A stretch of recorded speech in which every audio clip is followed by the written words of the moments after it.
Hello guys, আসসালামু আলাইকুম। কেমন আছেন আপনারা সবাই? ইনশাল্লাহ আশা করছি সবাই ভালো আছেন। আলহামদুলিল্লাহ আমিও ভালো আছি। আমি আজকে আপনাদেরকে দেখাবো রাইস কুকারে গরু মাংস রান্না করব, পরে দেখাবো। তো এখানে রাইস কুকার গরু মাংস রান্না করার জন্য আমি পর্যাপ্ত পরিমাণ তেল ঢেলে দিয়েছি। এখানে 8-10টা এলাচ দিয়ে দিচ্ছি, কিছু দারচিনি ঠেঙ্গা দিচ্ছি, তারপর হচ্ছে 8-10টা লবঙ্গ দিয়েছি, কিছু তেজপাতা দিয়েছি। তো আমার এই আস্ত মশলাগুলো একটু হয়ে আসলে আমি এখানে পেঁয়াজ দিয়ে দিচ্ছি। পেঁয়াজগুলোকে একটু নেড়ে ছেড়ে দেবো।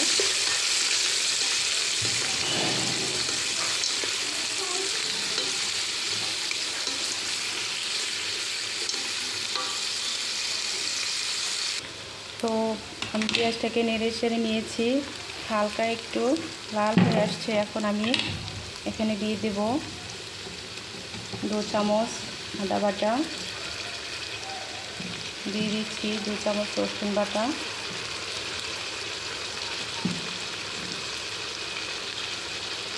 তারপরে হচ্ছে দিয়ে দিচ্ছি মরিচের গুঁড়ো, মরিচ দিয়ে দিচ্ছি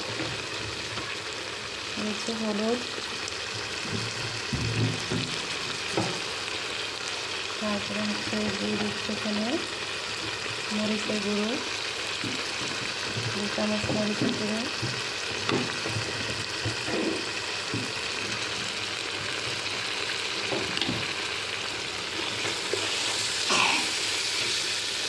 এখানে একটু নেড়ে চেড়ে নেব। যদি না নাড়ি তাহলে নিচে হয়তো লেগে যেতে পারে, একটু নেড়ে চেড়ে দিব। তারপরে হচ্ছে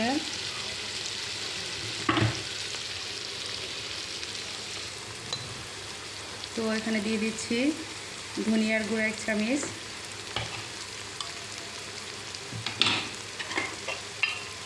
তারপরে হচ্ছে জিরা গুঁড়ো 1 চামচ, এখানে আমি দিয়ে দিচ্ছি গোলমরিচের গুঁড়ো আধা চা চামচ, তারপর আমি দিয়ে দিচ্ছি 1 চামচ গরম মশলার গুঁড়ো। এটাকে আমি একটু নেড়ে ছেড়ে নেব।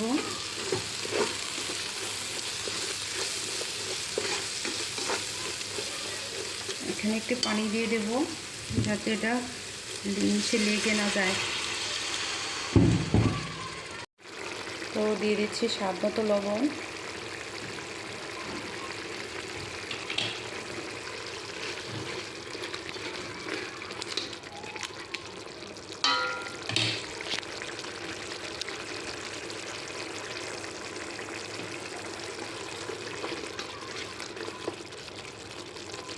মশলাটা আমার প্রায় হয়ে আসছে। আপনারা দেখতে পাচ্ছেন যে কিছু কিছু লাল মানে তেলটা উপরে ভেসে আসছে। এখন আমি গরু মাংসটাকে ঢেলে, এখানে আমি 1 কেজি পরিমাণ গরু মাংস নিয়েছি। এখন আমি গরু মাংসটাকে এটার মধ্যে ঢেলে দিব।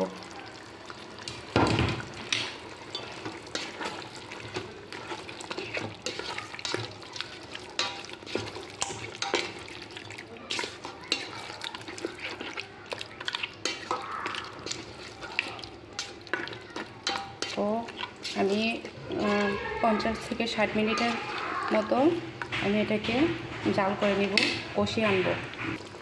এখন আমি এটাকে ঢাকনা দিয়ে ঢেকে দিব, আর ঢাকনার মধ্যে এইখানে যে ছিদ্র আছে ছিদ্রটাকে মেরে দিব। এখানে আমি এই ছিদ্রটাকে মেরে দিয়েছি।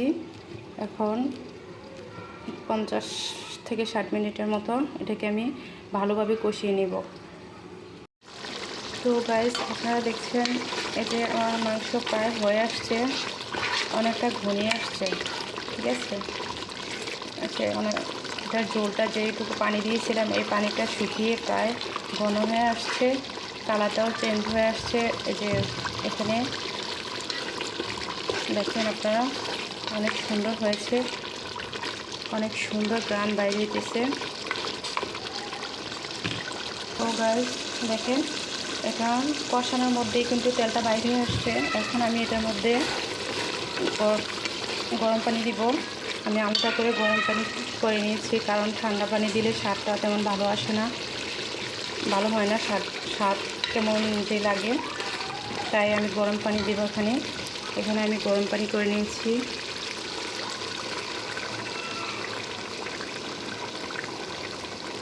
এখানে পরিমাণ মতো পানি দিয়ে দিলাম।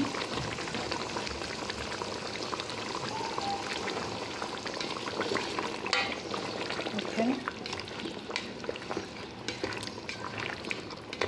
আমার মাংস প্রায় হয়ে গেছে। এখন কিছুক্ষণ পরে আরও কিছুক্ষণ জাল করে নিব, নেওয়ার পরে এটাকে উঠিয়ে নেব। তো গাইস আমার মাংস রান্না কিন্তু হয়ে গেছে। দেখেন কেমন সুন্দর একটা কালার হয়েছে, এবং কি এটা যে হয়ে আসছে, এই যে ঝোলের কেমন একটা বুদবুদ শব্দ হচ্ছে, তার মানে কি আমার মাংসটা হয়ে গেছে। তো আমার এই রাইস কুকারে রান্নার রেসিপিটা যদি আপনাদের ভালো লেগে থাকে, তাহলে সবাই আমাকে লাইক, কমেন্ট ও সাবস্ক্রাইব করে দিন আমার চ্যানেলটাকে। আর আমার জন্য সবাই দোয়া করবেন, যাতে আমি সামনের দিকে এগোতে পারি। আপনাদের দোয়া ও ভালোবাসা নিয়ে আমি সামনের দিকে এগোতে চাই। ওকে, ভালো থাকবেন সবাই। আল্লাহ হাফেজ।